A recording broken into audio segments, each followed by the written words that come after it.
I mean, Ripple. I joined Ripple in 2015, and almost from the beginning, in the earliest times that I remember first meeting Yoni, Ripple has been focused on serving that infrastructure layer around, particularly cross-border payments.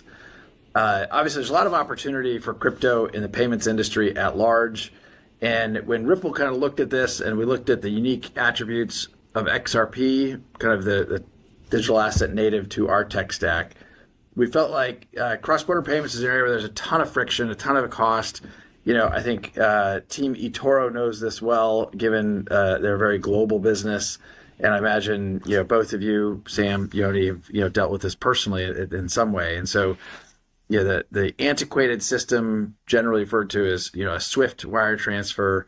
Now, don't take that lightly, what he's saying about SWIFT being an antiquated system. SWIFT is the system that moves all the money around the world today. Y'all look that up. Go to Investopedia and look up that word SWIFT, banking system. He's calling it an antiquated system. And look here, the definition for antiquated system.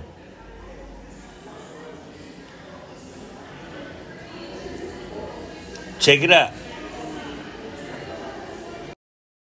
It was designed 50 years ago. It tends to be rather slow, expensive, and error prone. So we started focusing on that, and from there have really expanded into other aspects of that infrastructure layer. We acquired a custody company that now is the business we have around Ripple Custody, and it's really serving the same set of customers, financial institutions, and banks, and enabling them to safely and effectively custody crypto.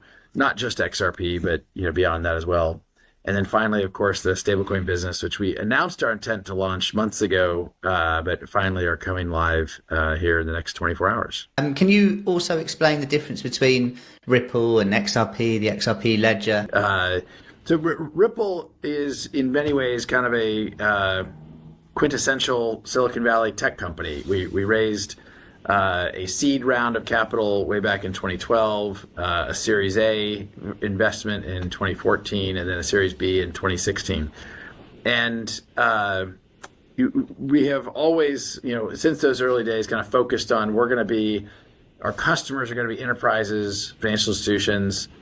And we use XRP in part because we own a lot of XRP. XRP is an open source digital asset, not dissimilar to Bitcoin or ETH. It's on hundreds of exchanges around the world. It uses a different mechanism for validating transactions, where instead of proof of work or proof of stake, it uses something called a consensus mechanism, which allows it to be very scalable in terms of speed of transaction, cost of transaction, and just overall scalability. And so we felt like it worked well for the cross-border payments. So there's Ripple, the company, there's XRP, the digital asset, then there's the XRP ledger, XRPL.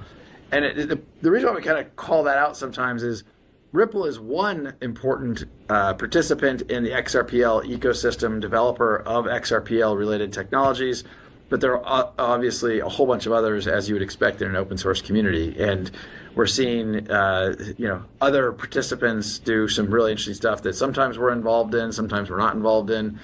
And so it's, I think, important for people to kind of understand the separation and distinction between those.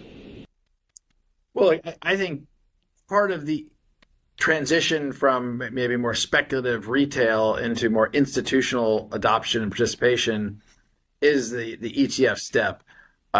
Certainly, the Bitcoin ETF getting approved, the SEC was dragged kicking and screaming a little bit towards that outcome, but getting the Bitcoin ETF, I think, was a monumental event in terms of expanding the ability for others to participate, particularly institutional investors. So to me, I think I said then publicly that if people would ask me, is there going to be an XRP ETF? And I just look, it's inevitable that there will be an XRP ETF. And now I think I actually don't even know. I think there's 4 or 5 different filings here in the US. I know of at least one in Europe. And, I think it's great. I think it's, again, not surprising. I certainly hope that we'll see some of those approved soon. and we'll see them trading so others can participate in the ecosystem that otherwise might not be able to because they don't want to custody crypto themselves or other reasons that may exist. But I'm excited for sure, and I think it's a great sign not just for XRP, but I think it's a great sign for crypto broadly. I will say, and I think many people know this, but the best performing ETF in the history of the United States was the Bitcoin ETF in terms of how quickly it hit 10 billion in assets. Yeah. Which I think again, for those that